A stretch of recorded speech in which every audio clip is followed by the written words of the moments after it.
Durante séculos, a gente afirmou que a perda da virgindade estava relacionada à primeira penetração vaginal.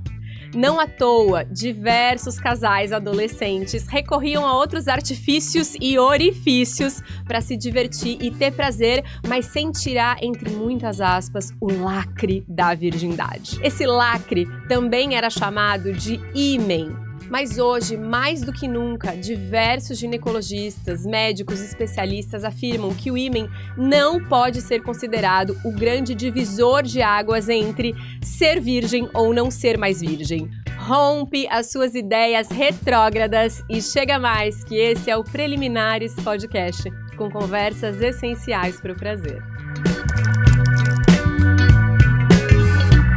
Oi, eu sou a doutora Carolina Ambrogini, ginecologista, especialista em sexualidade, coordenadora do Projeto Afrodite e psicanalista. Oi, eu sou Natália Jankiewicz, jornalista, educadora sexual e psicanalista em formação. E estou muito animada para debater tabus seculares como essa questão da virgindade. Põe secular nisso, diria milenares, né? Daquela época medieval que o casal ia para a primeira noite de núpcias e o casal tinha que expor o lençol manchado de sangue da ruptura do ímen. E ainda existe isso, eu acho, em algumas culturas, né? Em algumas culturas mais religiosas ou em algumas comunidades que são mais conservadoras. Ainda existe essa questão de mostrar o sangue como um atestado de pureza. E eu acho que acho que o cerne da nossa conversa hoje está aí, nessa questão da pureza vinculada a essa ideia de virgindade, né, Carol? Exatamente. E o quão reducionista é isso, né? Porque, igual como você falou, as pessoas podiam fazer diversas práticas, inclusive sexo anal, e a mulher era considerada virgem até que o seu ímen não fosse rompido. Eu te digo mais, eu acredito que isso ainda acontece. Recentemente, eu fiz eventos para pessoas de determinados grupos religiosos e que falaram abertamente, fazemos a prática do sexo anal, né? E aí a gente usa eufemismos, né? Ah, não é sexo anal, é uma brincadeirinha e etc. Mas o vaginal, não, porque o vaginal é sagrado e o vaginal tem também tem uma ligação muito com o medo de engravidar, né? Então, assim, ainda hoje, tá? 2024... Isso acontece. Então, eu acho sempre muito interessante, né? Como a gente acaba recorrendo a artifícios para driblar aquilo que seria tido como uma regra, né? Regra social de ser pura, de, sei lá, só fazer sexo no casamento, ou só fazer sexo com alguém com quem você vai ter uma vida, filhos, etc. Que eu acho que vem mudando, mas para alguns grupos de pessoas que têm determinadas crenças, isso ainda persiste. Como se realmente, como você falou, né, se rompesse o lacre da pureza, como se o sexo fosse algo que maculasse a pessoa, né? E daí a gente já vê, né, você falou maculasse, daí a gente já vê que coloca o sexo num lugar pecaminoso. O sexo num lugar de promiscuidade, de algo que vai te tornar impura, né? Na verdade, coloca a mulher neste lugar. É verdade. Né? Porque o homem não ser virgem, ok, é até esperado que ele tenha mais experiência para guiar esta mulher, né? Agora, a mulher ser virgem ela é casta, ela é pura, ela não é vagabunda. Que eu acho que é a grande questão, né? Porque ser vagabunda é o estigma que cola na sexualidade da mulher.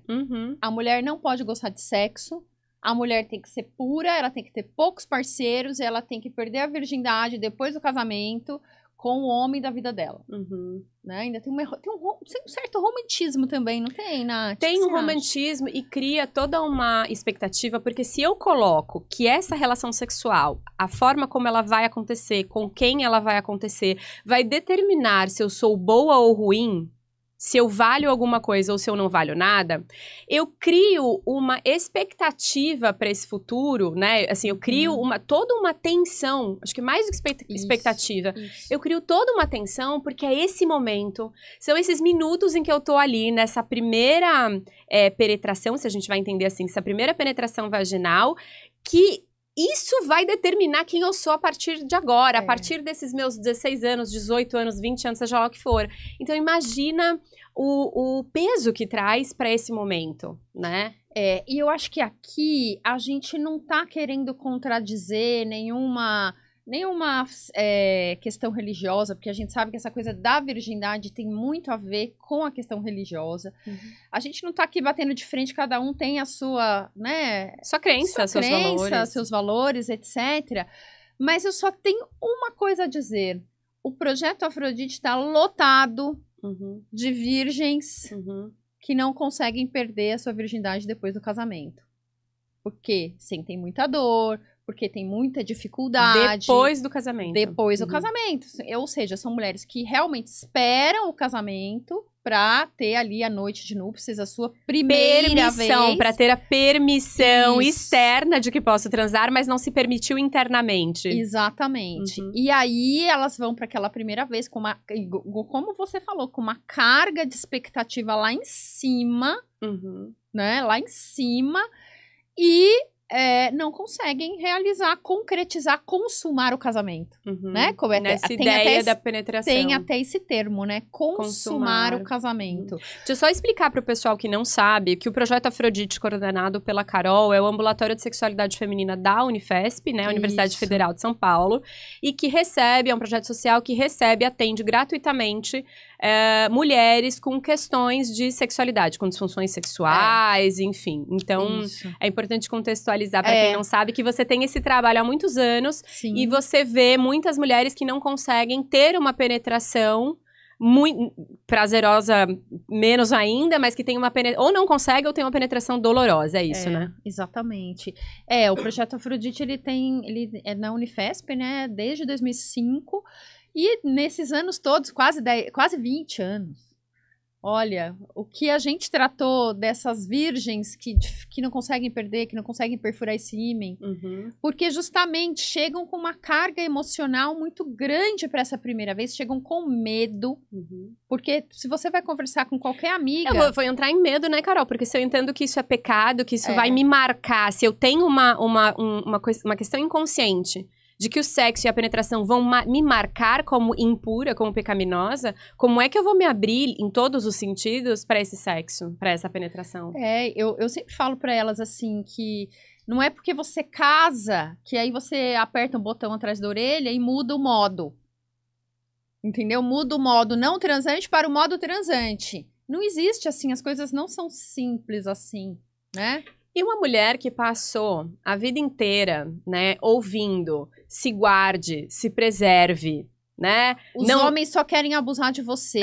Aquele discurso do segura suas... Como é que é? Segura suas cabras que meu bode tá solto. Ou seja, todo esse discurso de você precisa se proteger, você precisa garantir a sua... que você não seja violada nesse sentido simbólico e literal, né? Porque ainda tem essa ideia do que o ímen vai ser rompido e violado, etc. Violado.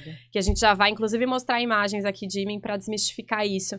Mas se eu ouço isso a vida inteira, aí eu chego ali nos meus, sei lá, 22 anos e caso, né? Não vai ser no dia seguinte ao casamento na lua de mel que eu vou desconstruir tudo que eu passei 22 anos dizendo que eu preciso me guardar e me fechar. E agora, como você mesma falou, eu vou apertar um botão e agora meu marido posso me abrir, posso me entregar. Não funciona assim, né? Não funciona assim. Aí elas vão com medo, elas vão com dor, elas muitas vezes não têm intimidade com esse parceiro para ter uma primeira vez. Elas têm vergonha, né? E aí eu acho que é importante a gente já falar um pouco dessa mudança, né? Que hoje a gente não considera mais a presença, a rotura do ímen como perda de virgindade, que esse nome, perder a virgindade, já fala de uma coisa que você perdeu. Você já começa perdendo. Já é um estigma, né? O carimbão do estigma. Perdi a virgindade, você perdeu, então, uma coisa boa.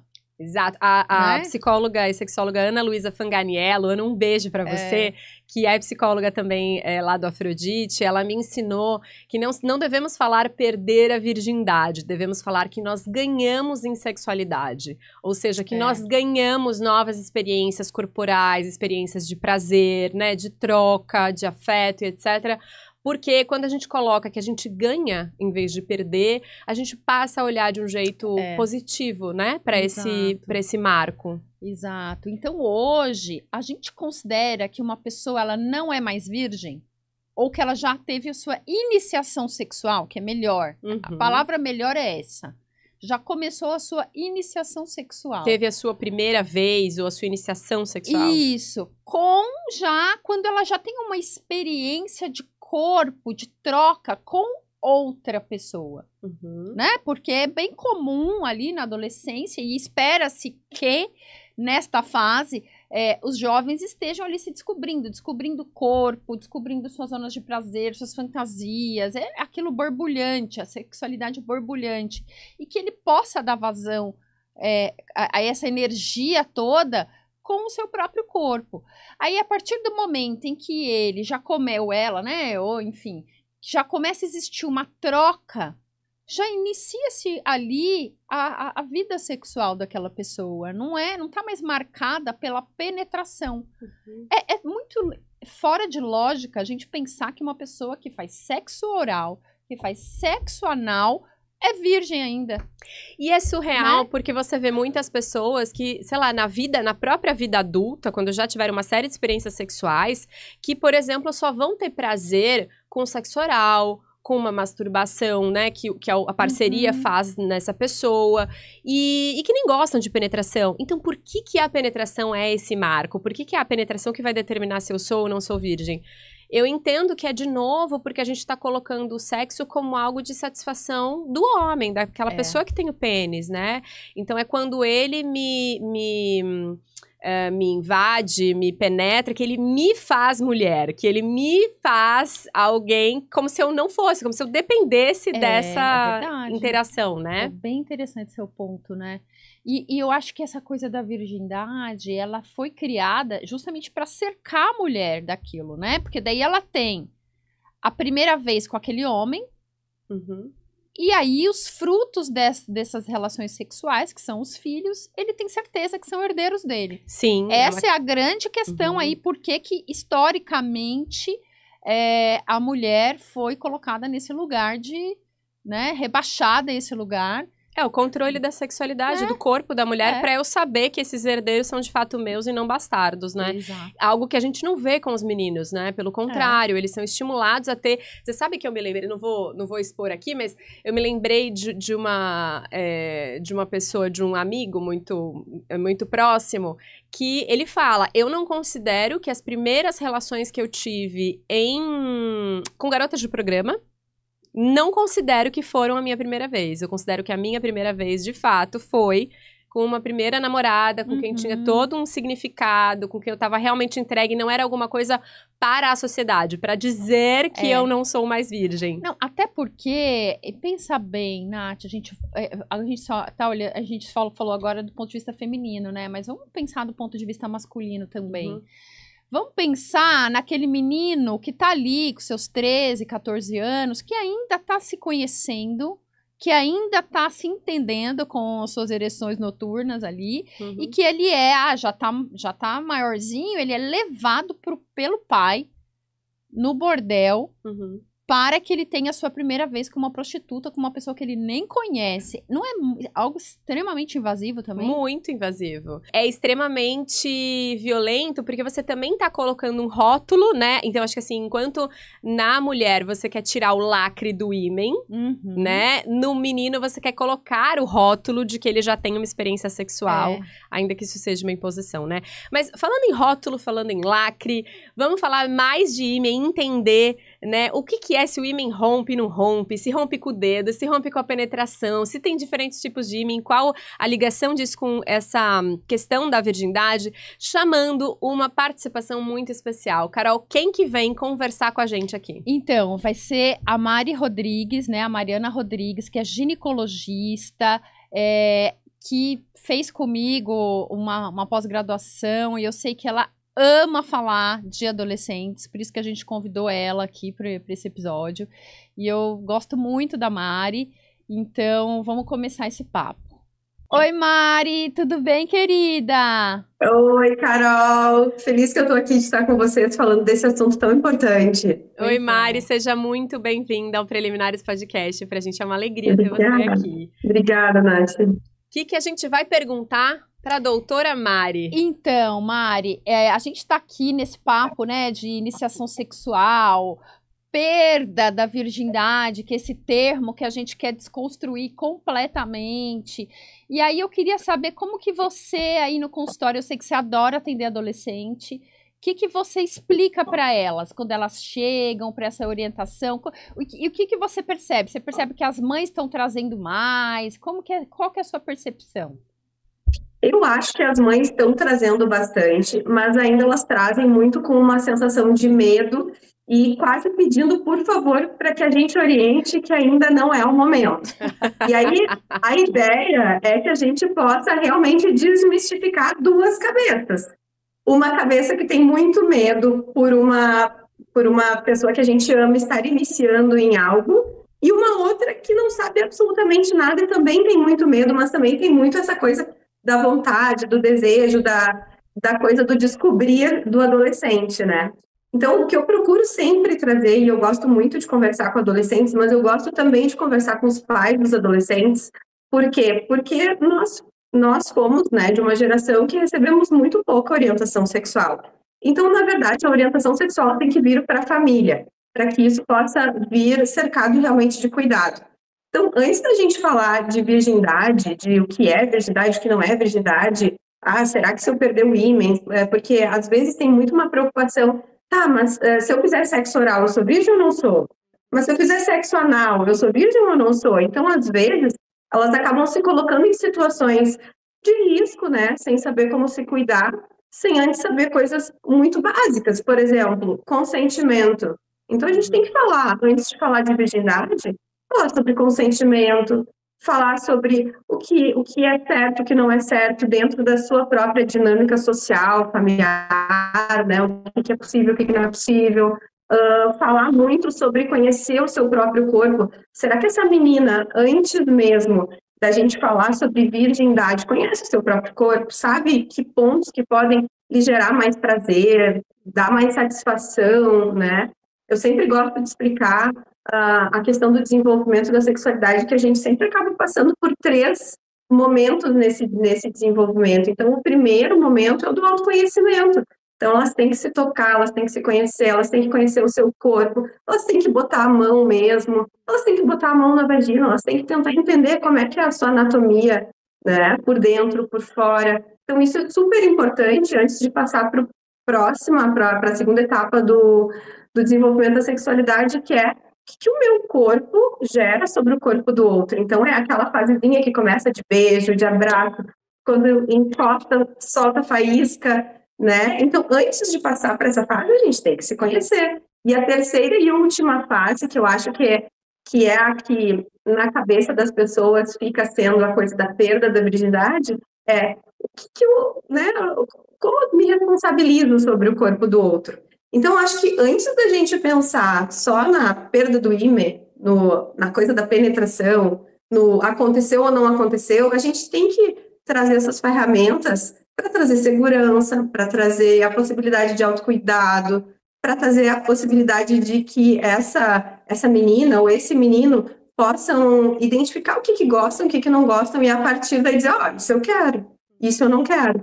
Então, eu sempre trago esse assunto para as famílias, porque isso dá uma tranquilizada no sentido de, ok, realmente, acho que a gente precisa falar mais sobre esse aspecto. Quando a gente fala de educação sexual, às vezes a gente pensa que é só a gente falar uma vez sobre, usa camisinha, faz isso, faz aquilo e vai dar tudo certo, e agora é tua responsabilidade. Leva um ginecologista, toma pílula e pronto. Então, quando a Mari traz essa questão do medo, Ela trouxe, as mães geralmente levam as filhas com medo. O que eu faço quando eu tô com medo? Eu quero me defender, eu quero defender quem eu amo. Então, como é que é nessa perspectiva de defesa? Olha, você faz aí, você dá a vacina que precisa dar, você orienta em relação à pílula do dia seguinte, a métodos contraceptivos, mas o que a Mari tá propondo e o que os ginecologistas aí atualizados, humanizados vão propor, é que a gente considere o outro aspecto, que é o que move a gente para a sexualidade, é o desejo, é o prazer. Então, quando a Mari propõe aqui que esse adolescente primeiro conheça o próprio corpo, entenda o que gosta, né, e tal, a gente tá falando de prazer, a gente não tá falando de medo. E aí, acho que abre uma possibilidade de uma iniciação sexual que não vai ser marcada só pela defesa, mas que vai ser marcada pela curiosidade, que vai ser marcada pelo entendimento do próprio corpo, dos próprios limites. É um outro lugar, né? E que isso que você falou também, dessas 3 fases, são muito importantes. Então, existe a fase de se autoconhecer, existe a fase de conhecer o corpo do outro, né? E o que isso provoca no meu. E existe a fase de realmente ter ali uma troca mais intensa, que seria, sei lá, o transar, né? Mas essa parte anterior ao transar, ela é muito importante. Porque você vai adquirindo intimidade com aquele parceiro, né? Com aquela parceria. Você vai adquirindo confiança. E aí você vai para a relação sexual em si muito mais empoderado, querendo, entendendo, sem vergonha, sem medo, né? Mari, você acha que, assim, hoje, essa percepção de iniciação sexual, ela é mais gradativa? Porque eu me lembro que na minha época, eu tenho 38 anos, eu me lembro que na minha época, tinham meninas que entendiam a iniciação sexual como alguma coisa assim, eu não tenho nenhum contato erótico ou de exploração com o parceiro, e aí eu marco o dia em que este sexo vai acontecer. No dia dos namorados. No dia XYZ, que os pais estão viajando, que fulano liberou a mãe, liberou a casa, não sei o quê. E aí você vai pra isso sem nunca ter tido antes um amasso, sem nunca ter botado a mão no seio da namorada, a mão por cima de não sei o quê. E aí, de repente, é muita pressão pra que tudo aconteça de uma vez. E eu lembro de outras meninas que foi o meu caso também, de uma experiência que é gradual, ela é gradativa. Então, você passa um tempo ali, aquela mão passeando, descobrindo as sensações e tal, até que você culmina no dia em que propriamente seria a primeira vez. Como que você vê isso hoje? Sabe que eu acho bem curioso, porque apesar da gente ter muito mais liberdade, muito mais possibilidade de ter conhecimento, eu não vejo essa evolução acontecendo real. Me parece muito que, apesar, né, que essa liberdade toda, assim, o que me parece hoje? Que a gente ganhou uma liberdade, mas a gente não ganhou esse conhecimento. Então, não é infrequente eu pegar meninas no consultório de 16, de 17 anos que nunca se masturbaram, que nunca se tocaram. Mulheres de 21 anos que têm falta de libido, que acham que estão com ressecamento, né? Quando, em teoria, biologicamente, era para isso tudo estar funcionando de uma forma, né? Como tu falou, um crescimento gradativo do conhecimento da sexualidade. Então, assim, eu acho que a gente ganhou muito a possibilidade de, vamos ali, vamos transar. Que é coisa que na década de 80, talvez a gente não tivesse, né? Era tudo mais escondido, a gente tinha que, né, ter toda uma conversa um pouco maior, assim. Então, a coisa do poder transar, como eu acho que nas mídias está muito mais exposto, né? Mas, assim, a gente não tem essa coisa do vamos se curtir, vamos ir testando. Eu tenho muito essa impressão no consultório, não sei o que a Carol enxerga, assim, mas eu estou muito com essa impressão. Então, é muito engraçado, às vezes, eu perguntar para uma menina de 24, 28 anos, tu te masturba? Ai, não, prefiro não, né? Melhor deixo só para ele, ou deixo só para ela, enfim, deixo só para parceria. E isso é uma pena, né? Então, é uma coisa muito engraçada que a minha impressão hoje é que as mulheres de 17 e as mulheres de 50, elas estão tendo mais ou menos o mesmo nível de educação sexual e liberdade sexual. Elas não estão aproveitando tanto. Então, por isso que eu acho que é importante a gente trazer isso nas redes sociais, falar mesmo sobre conhecimento, sobre masturbação, sobre toque. A tua clínica é uma clínica você tá falando de classe média, média alta, não é de gente que não tem acesso à informação, certo? Exatamente, média alta. Enfim, muitas pacientes que estudam em escolas particulares, escolas caras, escolas com acesso. E a gente não tem esse tipo de conversa, sabe? É muito engraçado. Eu acho muito curioso isso, né? E aí a gente vê, esses dias eu assisti um podcast que falou uma coisa muito interessante, que contou a história de uma mulher que com 90 anos ela estava se descobrindo e ela falou assim, estou perdendo minha virgindade agora. Eu achei tão lindo isso, porque ela se descobriu uma adolescente aos 90 anos. Então, quanto tempo uma mulher pode demorar se ela não tiver esse conhecimento inicial? Quanto tempo ela pode demorar para descobrir o prazer, né, para se conhecer? Então, a questão da virgindade é muito mais que o rompimento de um ímen, né, de uma membrana.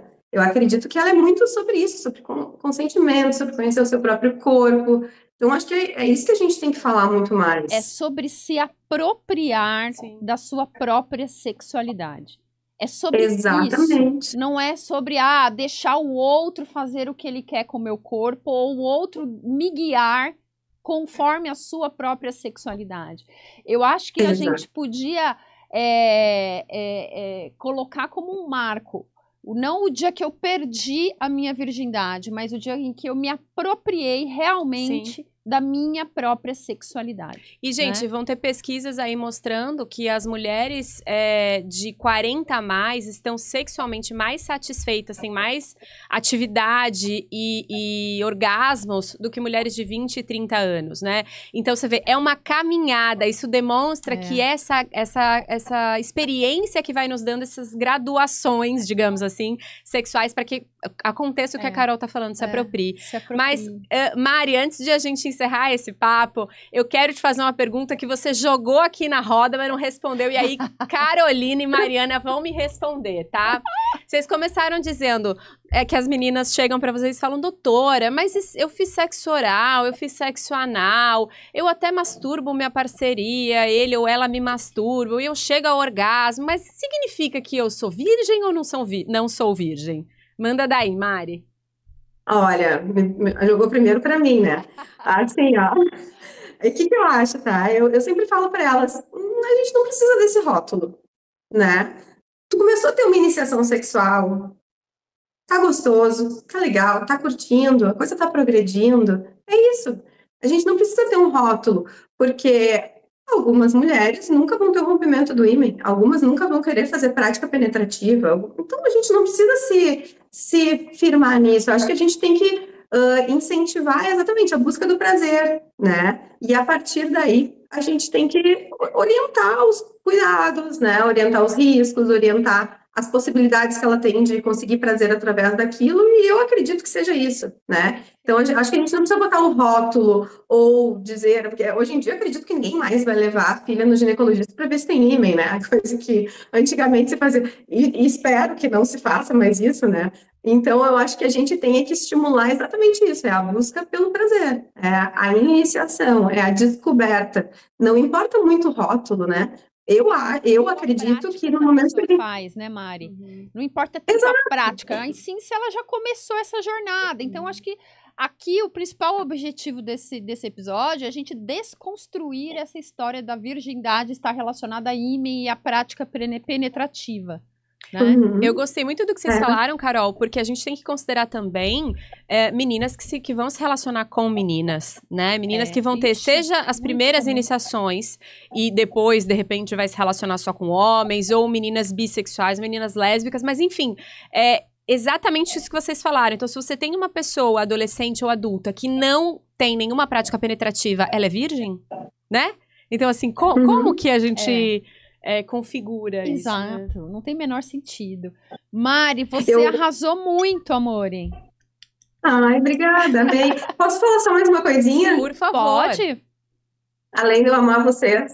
Não, eu tenho uma paciente que me ensinou muito recentemente, porque ela me falou assim, ela ainda nunca, ela é homossexual, né? Então ela tem muito interesse em algumas meninas, tem uma namoradinha, mas ela não conseguiu espaço para conseguir iniciar sua vida sexual. E ela chegou chorando no consultório, ela falou assim, me ajuda a falar com a minha mãe, porque eu não quero ter que perder minha virgindade no banheiro. Então, eu acho que isso é uma coisa que a gente tem que dar atenção também, né? Como a gente está abrindo espaço para essa sexualidade se iniciar? Então, a gente se preocupa muito em proibir tudo isso, mas, assim, eu acho que a gente também precisa conversar sobre como a gente vai iniciar de uma forma não violenta, de uma forma carinhosa, de uma forma que vai trazer uma boa lembrança. E eu achei essa menina tão inteligente, porque ela ali dos seus 16, 17 anos teve essa percepção, ela falou, eu não quero que seja assim. Eu quero que seja com a minha namorada, mas eu não quero que seja num banheiro de uma festa, eu não quero... Então, eu acho que isso é uma coisa que a gente também tem que levantar muito quando a gente fala, né, sobre virgindade, ou perder a virgindade, sabe? Como que isso está acontecendo? Isso vai trazer uma boa lembrança, isso vai ser uma coisa que vai agregar na sexualidade dessa adolescente, né? E era isso, eu amo vocês. Fiquei muito feliz de participar. A tua clínica fica em Porto Alegre.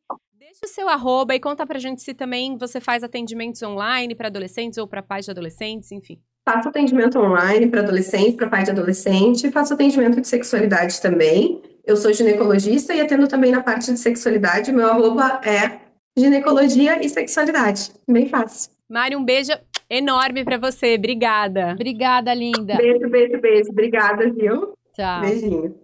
Carol, a gente falou sobre ímã, eu quero aproveitar para pedir para o Gusta colocar na TV uma imagem que a gente trouxe aqui de diferentes tipos de ímã, para a Carol desmistificar e explicar um pouquinho que diabos é esse infeliz. Por que a gente tem que ter esse Exatamente, para que né? ele serve e por que ele é diferente em todas as pessoas, enfim, Carol, explica um pouquinho pra gente, para que a gente possa de fato romper com esse mito de que virgindade está ligada ao ímen.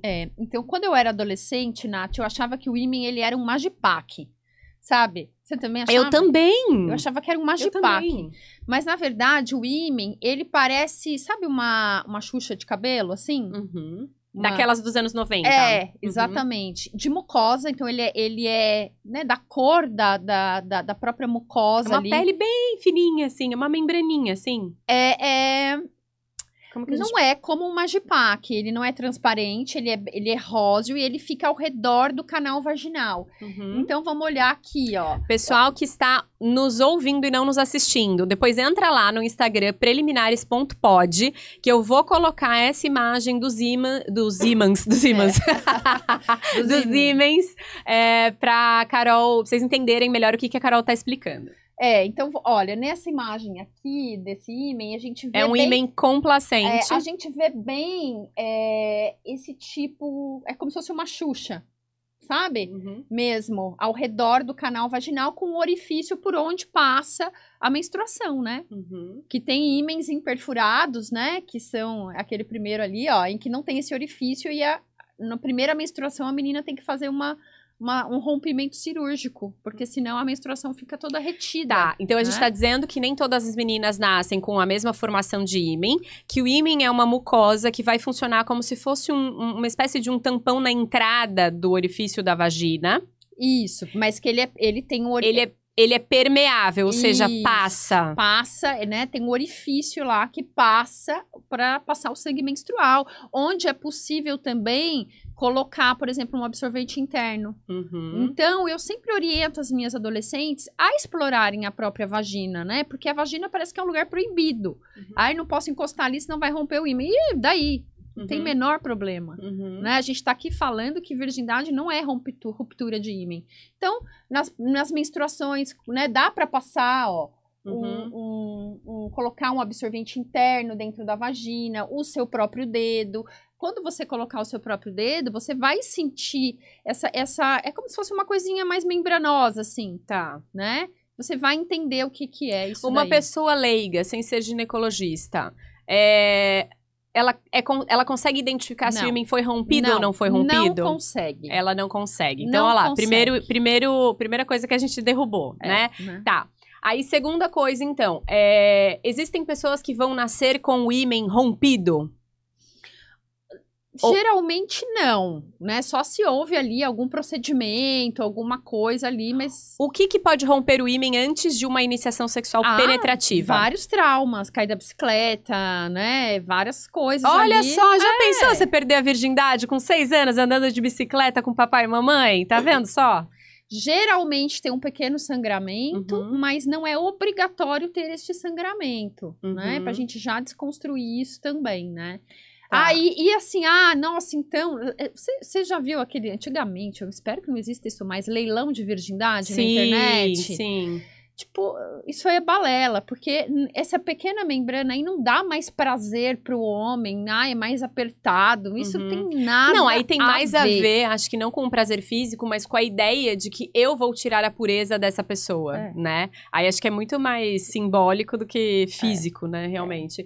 E então, bom, se cair de bicicleta pode romper, botar um dedo pode romper numa exploração. Uma criança que tá ali, deixa eu ver aqui minha vagina. Geralmente não, precisa ser uma coisa um pouquinho mais grossa. Um pouco mais grossa, tá.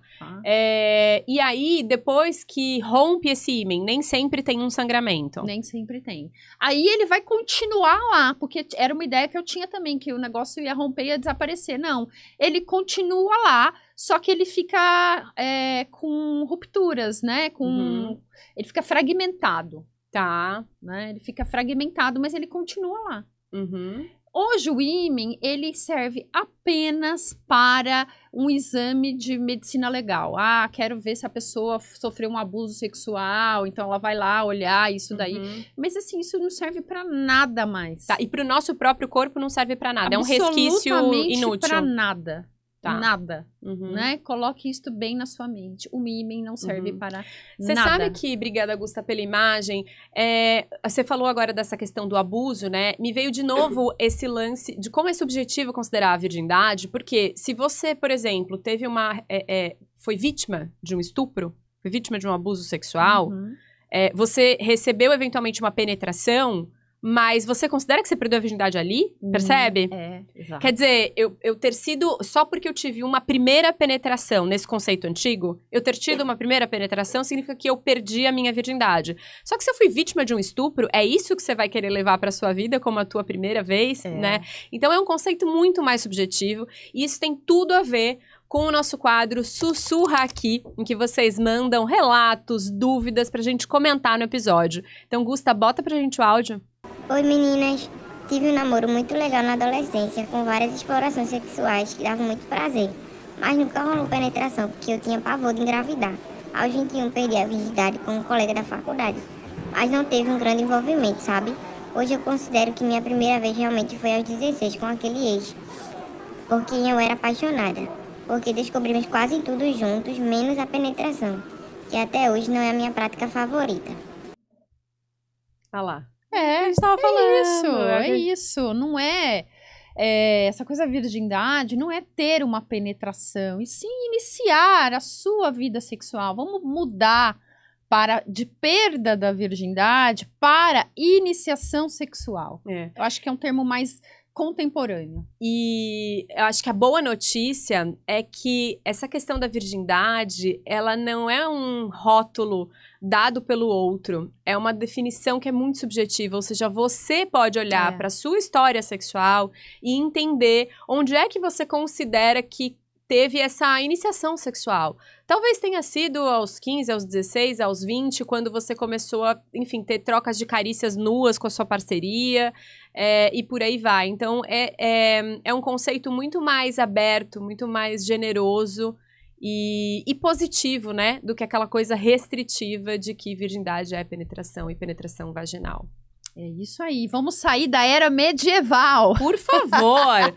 Vamos sair da era medieval e vamos para o quadro Penetra para ir mais fundo no assunto. Então, Nath, eu vou indicar um livro, porque sempre me perguntam, pais, né, querem, que livro que eu indico para os adolescentes, ou para eu mesma ler, para poder orientar o meu adolescente. Então, tem um livro muito legal que chama Corpo, Amor e Sexualidade, 120 perguntas e respostas para crianças e adolescentes, da sexóloga francesa Charline Vermont, que foi traduzido um pouco para a nossa realidade aqui. Porque a realidade da França é outra, né? A gente, quando fala de sexualidade, a gente coloca muito a nossa carga cultural. Com certeza. Então, ele foi traduzido por uma sexóloga daqui, trazendo um pouco para a nossa realidade. E é legal que esse livro, ele vai dividir ali por faixa etária, quais são os temas apropriados para cada faixa etária. Então, de novo, assim como a gente falou que a iniciação sexual é algo que vai graduando, que a gente vai ganhando de pouquinho em pouquinho, como a Mari mesmo trouxe, né? Não é ter uma conversa, é algo que vai sendo construído, a gente vai ampliando.